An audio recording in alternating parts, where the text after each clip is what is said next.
Yang pertama, prinsip hidup minimalis itu singkirkan segala yang mempersulit hidup, yang nambah-nambah kerjaan, yang ngeribeti saja, ngerepoti saja padahal tidak penting.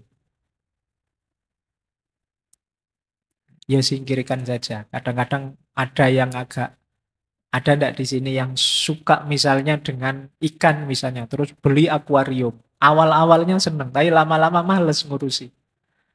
Akhirnya ikannya mati, akuariumnya buang. Terus kapan-kapan kok seneng lagi, terus beli akuarium lagi, beli ikan lagi, tapi terus ya buang lagi. Ini namanya kamu ngeribeti dirimu sendiri, merepotkan dirimu sendiri. Kalau kamu merasa, Pak saya itu ndak open, ndak telaten ngurus yang gitu-gitu, yo jangan menyiksa ikanmu dengan kamu ndak telaten. Jadi asik loh Pak kalau punya ikan atau kalau punya burung dan lain sebagainya. Loh kamu ndak open, ndak telaten. Akhirnya bikin repot, bikin ribet.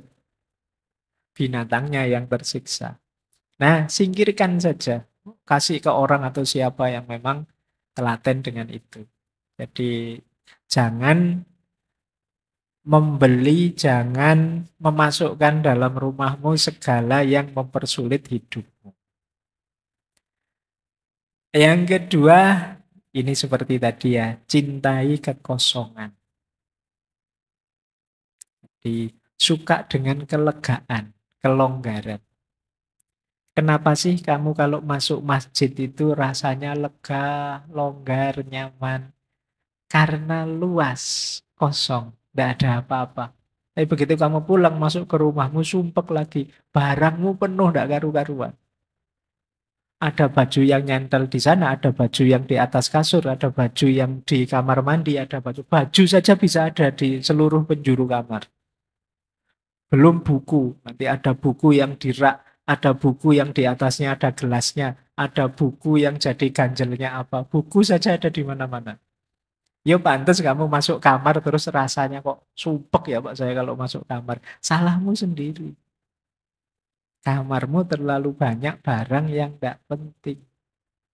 Mbok sudah mas yang itu dikasih temanmu atau disumbangkan kalau bakti sosial. Oh jangan Pak, ini ada sejarahnya Pak. Kamu kan sering begitu. Waduhnya kamu pelit. Ya, wong kadang-kadang sampah saja diambil pemulung kamu marah-marah. Oh ini jangan diambil ini. Padahal ya kamu sudah tidak pakai lagi. Bahkan kalau ada pemulung yang mau beli kan kamu nawarnya juga pakai harga tinggi. Padahal itu barang yang kamu buang itu kan kamu tawar mati-matian. Padahal mereka yang pemulung yang membutuhkan. Nah itu kita sering begitu. Jadi yuk latihan mencintai kekosongan. Selama ini kita selalu mengidentifikasi diri dengan kepemilikan. Aku merasa sesuatu kalau memiliki sesuatu. Sekarang boleh dibalik. Aku bahagia justru ketika tidak banyak beban, tidak banyak kepemilikan, tidak banyak keterikatan. Oke, lanjut. Ada lagi prinsip ketiga, konsep Damsari. Jadi ini istilah dari Jepang ya. Penolakan, penghapusan, dan pemisahan. Penolakan itu tadi, kalau tidak penting jangan masuk.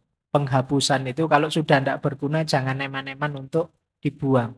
Pemisahan itu klasifikasilah barang-barangmu. Sehingga jelas ini barang apa, gunanya apa, untuk apa. Oh ini barang jarang dipakai, ini yang sering dipakai. Yang jarang dipakai taruh paling bawah, yang sering dipakai mungkin yang lebih atas. Ini namanya pemisahan. Barang-barangmu aturlah dengan kategori sesuai yang kamu inginkan. Nah, ini nanti lebih mudah mendeteksi nilai gunanya tadi. Ini untuk apa, itu untuk apa. Ini sering dipakai atau tidak. Ini gunanya eh, harian atau bulanan. Kan ada barang-barang kita itu yang jarang dipakai, tapi ya memang penting. Kita harus punya. Misalnya alat pertukangan tertentu seperti oben, palu itu kan jarang dipakai tapi ya sewaktu-waktu kita butuh. Nah, itu mungkin ditaruh di bawah atau di mana. Sementara yang sering dipakai ditaruh di atas. Baju misalnya, oh ini baju yang harian, ini baju mingguan, ini baju bulanan misalnya. Kalau daleman tiap hari dipakai mungkin tempat khusus yang bisa diakses tiap hari. Kalau jas mungkin karena dipakainya pas momen penting, pas wisuda atau kawin saja ya mungkin ditaruh agak ke dalam dan lain sebagainya. Itu namanya pemisahan. Lebih mudah. Tadi kan kita punya prinsip berdasarkan guna. Guna itu lebih mudah diakses kalau kita sudah terklaster. Ah, itu namanya pemisahan. Penolakan, penghapusan, dan pemisahan. Terus prinsip keempat, konsumsilah hanya apa yang engkau butuhkan.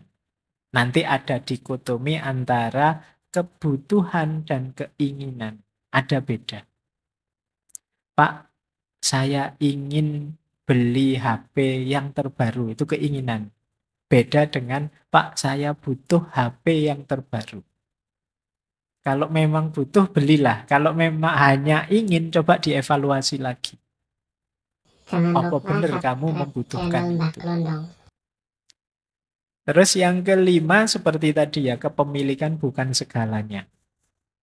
Jadi, yang jadi kuncinya adalah kemanfaatan. Yang terakhir, waktu tidak bisa diulang. Ini prinsip ya. Maksudnya apa? Kerepotan kita, stres kita, terbuangnya waktu, tenaga, biaya kita untuk ngopeni barang kecil-kecil yang tidak penting tadi, ya tidak bisa diulang sudah lewat. Kita menghabiskan hidup secara tidak efektif, tidak bahagia. Karena keinginan kita yang tidak terkendali. Apa saja mau dibeli. Mumpung murah, Pak. Mumpung diskon, Pak. Mumpung beli satu dapat satu, Pak. Mumpung kita selalu begitu. Akhirnya ya jadinya kita tidak efisien dalam hidup, waktu kita terbuang. Rumusnya minimalisme itu adalah keinginan. Nah, tadi kita diminta membedakan antara keinginan dan kebutuhan. Ada quotes dari Diogenes, teman-teman mesti hafal filosof nyentrik ini. Kata dia, sifatnya dewa-dewa itu tidak butuh apapun. Yo, karena dewa sudah mampu segalanya. Nah, berarti apa? Kalau kamu ingin meningkat kualitasmu seperti dewa, kamu tidak usah menginginkan apapun.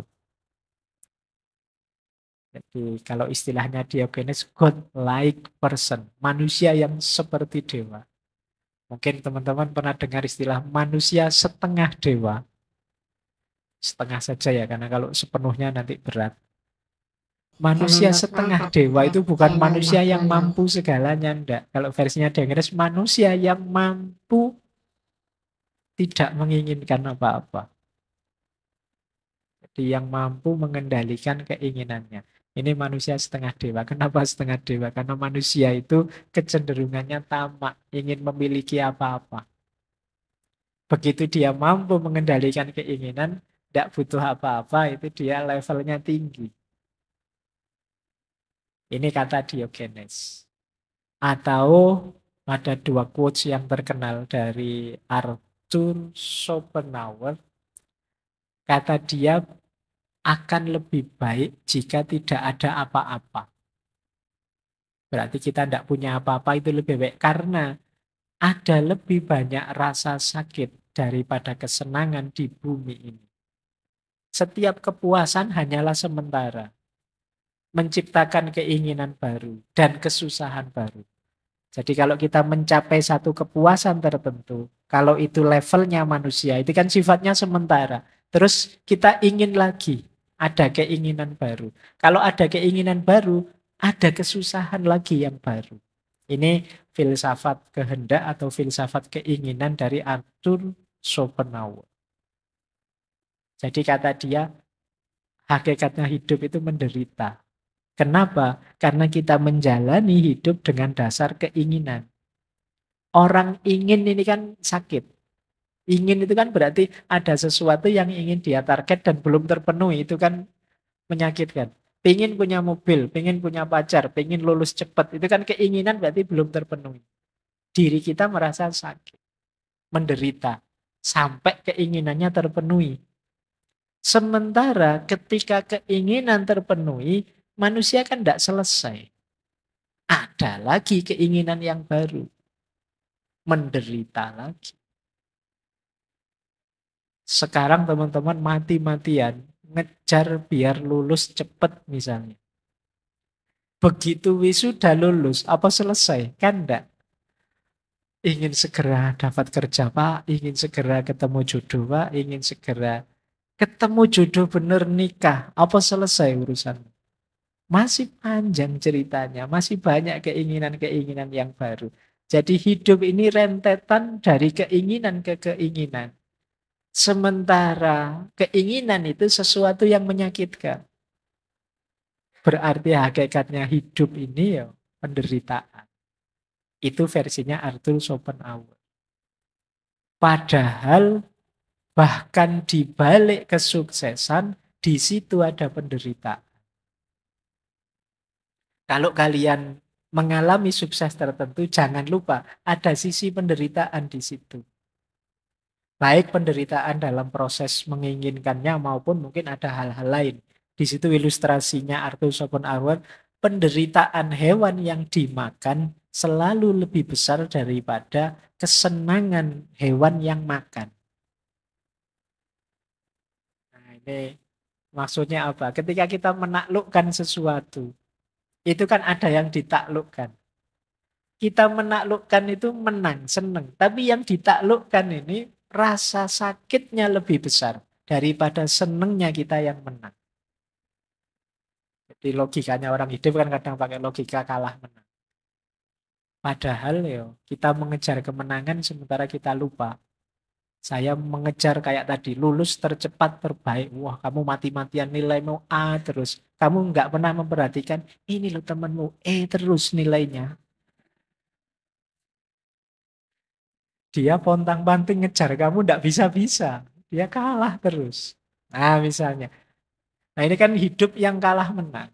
Penderitaan yang kalah itu jauh lebih besar daripada kesenangan yang menang. Kenapa kesenangan itu kecil saja? Karena kesenangan itu melahirkan keinginan yang baru. Tidak lama terus jadi penderitaan. Nah, ini gayanya Arthur Schopenhauer. Berarti apa kuncinya bahagia? Kalimat pertama itu. Kalau gitu ya lebih baik tidak usah apa-apalah. Tidak usah ingin macam-macam. Tambah masalah. Nah, itu dasar filosofinya minimalis. Saya lanjutkan. Nah, ini beberapa juga saya ambil dari stoikisme. Banyak orang tadi saya bilang mengaitkan minimalisme dengan stoikisme. Karena memang gagasan-gagasan stoikisme itu banyak yang relate dengan minimalisme. Misalnya itu ada kalimat dari Epictetus, kekayaan itu tidak terdiri dari memiliki banyak harta, tetapi memiliki sedikit keinginan. Tadi sudah dijelaskan ya, cirinya orang kaya. Terus kebalikannya kata Seneca, bukan orang yang memiliki terlalu sedikit, tetapi orang yang menginginkan lebih. Itulah miskin. Selama kita masih ingin macam-macam dan belum keturutan, sebesar apapun harta kita, kita hitungannya masih miskin. Terus, kalau ini Marcus Aurelius, energi dan waktumu sama-sama terbatas. Jadi, jangan sia-siakan mereka pada apa yang dilakukan, dipikirkan, dan dikatakan oleh orang-orang yang tidak penting dalam hidup. Jadi ini berhubungan dengan hubungan kita dengan yang lain. Tadi kan saya bilang awas salah persepsi, minimalisme itu tidak hanya barang, termasuk juga orang. Kalau di antara keinginan kita adalah disenangi semua orang, dipuji semua orang, dan kita mati-matian menuju ke sana, kalau versinya Markus ini ya kita sedang memboroskan energi dan waktu kita. Eman-eman. Ayo kita gunakan saja untuk yang manfaat. Biarlah ada orang tidak setuju, tidak suka. Asal kita yakin ini baik kok.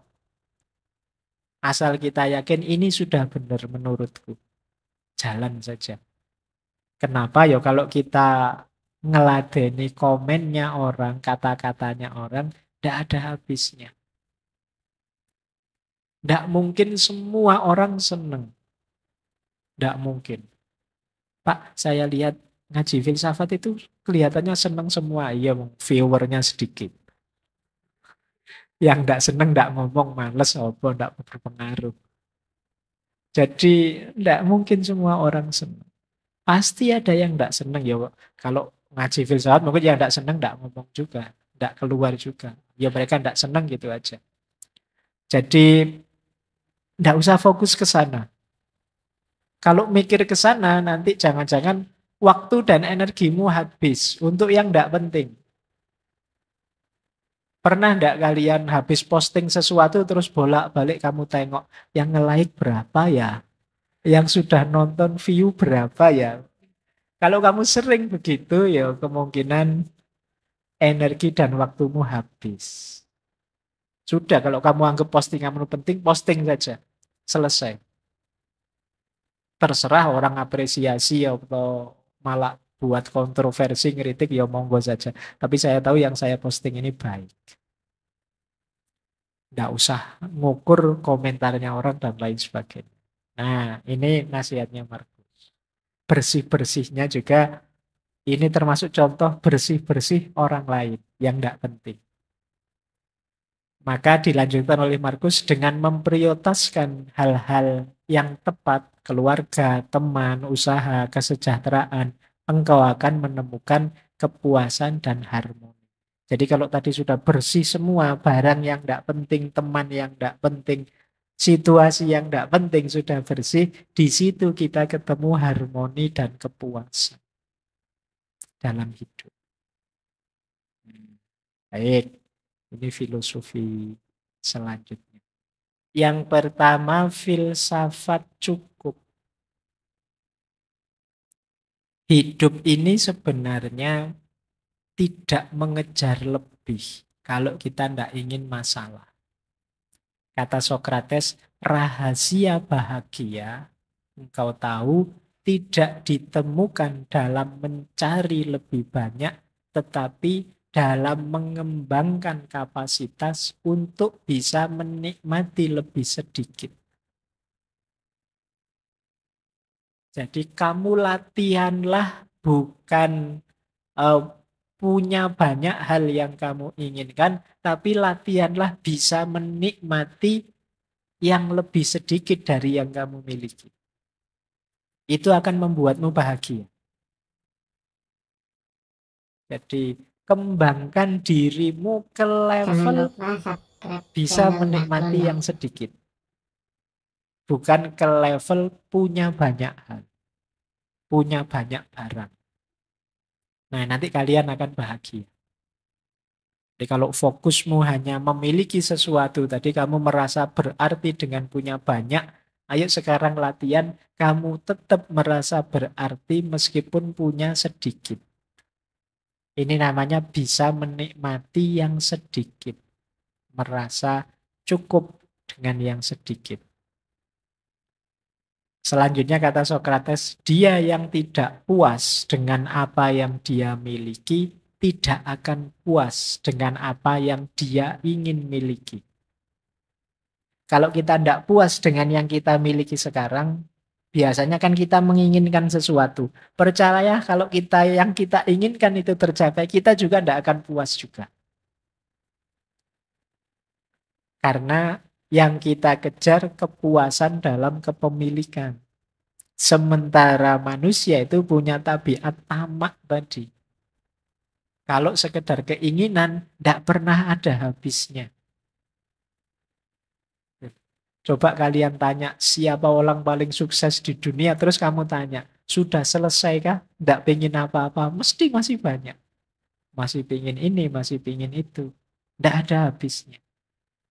Jadi ayo latihan untuk bisa puas dengan yang kita miliki sekarang.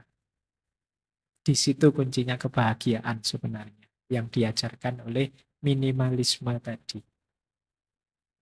Dan ini dikuatkan oleh Lao Tzu yang bilang orang yang merasa cukup dengan yang ia miliki adalah orang kaya. Jadi definisi kaya menurut Lao Tzu itu ya orang yang merasa cukup. Jadi kalau ada yang tanya, sampean ini orang kaya apa orang miskin? Itu jawabannya bukan kamu punya apa, hartamu berapa, tapi kamu puas atau tidak dengan yang kamu miliki sekarang. Kalau kalian merasa puas dengan yang dimiliki sekarang, kalian orang kaya. Jadi tidak usah nunggu nanti lulus, nunggu S2 jadi dosen, terus gaji besar, terus bisa macam-macam, beli macam-macam, baru kamu berani mengklaim kaya. Sekarang juga kamu bisa jadi orang kaya. Dengan menerima apapun, menyukai apapun yang sekarang kamu miliki. Itulah orang kaya. Dan dikuatkan oleh Gandhi. Kalau kata Gandhi, hiduplah dengan sederhana. Agar orang lain juga dapat hidup. Kalau ini mikir orang lain. Kalau semua orang serakah, ya nanti isinya konflik tabrakan. Kita harus ngerti kapan kita berhenti. Sudah saya sampai ini saja. Biar yang lain dapat space. Kalau hari ini kan orang yang kaya misalnya relasinya banyak ya tambah jaya, tambah jaya, tambah jaya. Yang lain tidak kebagian space, tidak kebagian ruang untuk berkembang. Nah, sekarang dibalik saatnya kita berbagi. Meskipun sekedar berbagi waktu, berbagi ruang, berbagi kesempatan untuk yang lain. Dengan kita berhenti mengikuti ketamaan kita. Jadi rumus filosofis pertama, hidup minimalis itu merasa cukup. Kita kaya sudah dan tuntas hidup kita. Jangan memperumit hidup. Nah, ini ada kalimat dari Konfusius ya. Hidup ini sederhana, tetapi kitalah yang ngotot untuk membuatnya rumit. Jadi ada lagi satu kalimat dari Calver itu. Saya tidak mengatakan tidak karena saya sangat sibuk. Saya mengatakan tidak karena saya tidak ingin terlalu sibuk. Ini maksudnya tidak ingin terlalu ruwet, tidak ingin terlalu rumit. Jadi ini nasihat dari Konfusius, hidup ini sederhana, kita seringkali bikin rumit, bikin ruwet. Kadang-kadang kita itu kan rumit misalnya masuk ke sini saja, nyari tempat duduk saja kadang mikir, ini saya harusnya nyari yang dekat tembok, karena kalau dekat tembok saya bisa sandaran. Kalau sandaran bisa lebih anu. Tapi nanti kalau sandaran ngantuk gimana? Dilihat orang banyak, malu juga ya. Kalau begitu sandarannya yang biasa saja agak miring gitu. Nanti ruwet, wong tinggal masuk duduk saja, mikirin jelimet. Mau masuk ke sini mikir, ini saya harus datangnya tengah-tengah biar nggak terlalu nyolok. Kalau duduk terlalu depan, malu dilihat Pak Faiz. Terlalu belakang nggak dengar. Agak tengah-tengah asal nggak. Kita terlalu jelimet, terlalu rumit memikirkan itu. Ada quotes itu yang saya ambil menarik, yang judulnya Why Complicate Life? Kenapa sih kita bikin hidup itu ruwet? Missing somebody, kalau kangen dengan seseorang ya call, teleponan. Kalau tidak diangkat ya nasib. Iya. Ya tapi kan kamu lega daripada bolak-balik rindu neng yo. Kamu sakit sendirian. Wanna meet up, ingin ketemu ya diundang. Kalau dia tidak datang ya tidak apa-apa. Tapi kan diundang tidak datang ya sudah. Kalau kamu ingin dipahami orang ya jelaskan. Kalau kamu punya pertanyaan ya tanyakan. Kalau kamu tidak suka bilang saja. Kalau kamu suka ya ucapkan. Kalau kamu ingin sesuatu minta. Kalau kamu cinta seseorang, katakan. Ya kan? Wong tinggal bilang aja, cik ruwet deh kamu itu. Ya kan? Tinggal bilang aku suka, aku senang, aku cinta. Selesai. Urusan ditolak, enggak ditolak belakangan. Tapi kan kamu lega sekarang. Sudah bilang. Kadang-kadang kan kamu mikir terus ini, waduh gimana ya, rasa ini ku bawa kemana. Ini salahmu dewe. Kamu bikin ruwet hidupmu sendiri. Minimalis juga begitu prinsipnya. Sederhana saja, simple saja. Tidak usah terlalu dibikin ruwet. Tidak lulus kuliah ya diulang. Kan selesai. Kamu mikir panjang-panjang ya aslinya tidak lulus ya gimana lagi. Ya kan? Lapar ya makan, haus ya minum kan gitu. Pak saya pingin puasa Pak, tapi tidak kuat, khawatir sakit ini sakit itu dan lain sebagainya. Ya sudah kalau tidak kuat kan banyak konsesi-konsesi. Agama saja ngerti, tidak dibikin ruwet. Saya sholat tidak kuat berdiri ya duduk, tidak kuat duduk ya berbaring. Tidak kuat berbaring ya pakai isyarat. Itu kan mikirnya simple, tidak ruwet. Kita yang suka membuat ruwet apa-apa banyak. Jadi mau apa saja diskusi dulu panjang lebar. Akhirnya kegiatan tidak jalan-jalan. Rapat lama-lama keputusannya kita rapat lagi ya. Wah, lah terus tadi rapat itu ngomong apa kok terus rapat lagi.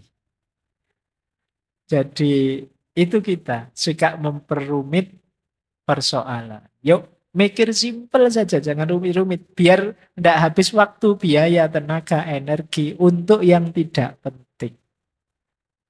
Nah, tentang yang ini boleh nanti dibuka ketika kita membahas overthinking. Overthinking itu jenis ketika kita memperumit sesuatu yang sebenarnya simple. Nah, filsafat minimalisme lagi berhubungan dengan menemukan yang lebih hakiki dan berguna. Tadi intinya kan ini sebenarnya kenapa sih harus dibersihkan, dibuang, diseleksi, dibagikan karena tidak hakiki atau tidak berguna. Kata William Morris, jangan engkau memiliki barang yang tidak kau ketahui gunanya atau tidak kau yakini keindahan. Di parameternya dua malah ini, guna dan keindahan. Nah, kata Sokrates lagi, apakah engkau tidak malu begitu peduli pada perolehan uang dan ketenaran dan prestise ketika kamu tidak berpikir atau peduli tentang kebijaksanaan dan kebenaran dan peningkatan jiwa. Kita itu sering lebih nganggap penting uang, ketenaran, prestise. Prestis Jangan itu lupa berarti gengsi. subscribe channel Mbah Ketenaran Klondong. ya nama besar di tengah masyarakat. Uang, kekayaan. Kita sering lebih fokus ke situ daripada yang lebih hakiki. Kalau versinya Sokrates yang lebih hakiki, kebijaksanaan, kebenaran, dan peningkatan kualitas jiwa kita. Ayo fokus ketiga yang hakiki ini dan buanglah fokus ketiga yang awal. Uang, ketenaran, prestis. Bukan berarti kita jangan kaya. Bukan berarti kita tidak usah terkenal atau apa. Uang, ketenaran, prestis itu efek saja. Implikasi logis saja. Kalau kita serius mengejar kebijaksanaan, kebenaran, dan peningkatan jiwa. Jadi kalau kita serius dalam hidup ini, menjalaninya sebijaksana mungkin, sebenar mungkin, dan melakukan perbaikan diri terus-menerus, insya Allah ya kekayaan akan datang. Uang itu otomatis datang. Ketenaran juga akan datang. Prestis, gengsi juga akan hadir. Tidak usah khawatir. Yang sifatnya niscaya, tidak usah kamu kejar. Kalau saya kerja keras, ya otomatis uang datang. Kalau saya ngomong yang baik-baik, yang benar-benar dan cocok untuk banyak orang, ya otomatis saya akan dikenal orang. Kalau saya melakukan yang baik-baik terus, ya otomatis punya nama baik di tengah masyarakat sudah. Itu implikasi logis. Tidak harus kamu jadikan target. Nah, ada lagi quotes, isi hidupmu dengan pengalaman, bukan barang. Miliki banyak cerita untuk dikisahkan, bukan barang untuk ditampilkan. Jadi alih-alih ngumpulin barang, yuk ngumpulin pengalaman. Tambah pengalaman sebanyak mungkin. Biar nanti ada yang diceritakan untuk generasi yang akan datang. Jangan sampai besok kalau kamu dongeng ke anakmu, Pak, Bapak dulu waktu muda gimana sih? Gimana ya, Le? Ya Bapak ya biasa-biasa saja, tidak ada ceritanya. Itu kan ya tidak enak. Yuk bikin cerita. Tulislah dongengmu yang luar biasa. Biar bisa dikisahkan pada anak-anak. Bapak pernah ini loh, pernah itu, dan lain sebagainya. Jangan sampai bingung sendiri kamu. Yo bapak yo sekolah, terus kerja, terus kawin, terus kamu lahir. Cokopet ceritanya. Tidak ada yang istimewa. Nah, jadi ayo mengoleksi kisah-kisah hebat tentang diri kita. Tidak sekedar mengoleksi barang-barang untuk dipamerkan. Jadi kita masuk ke yang lebih hakiki dan bermakna.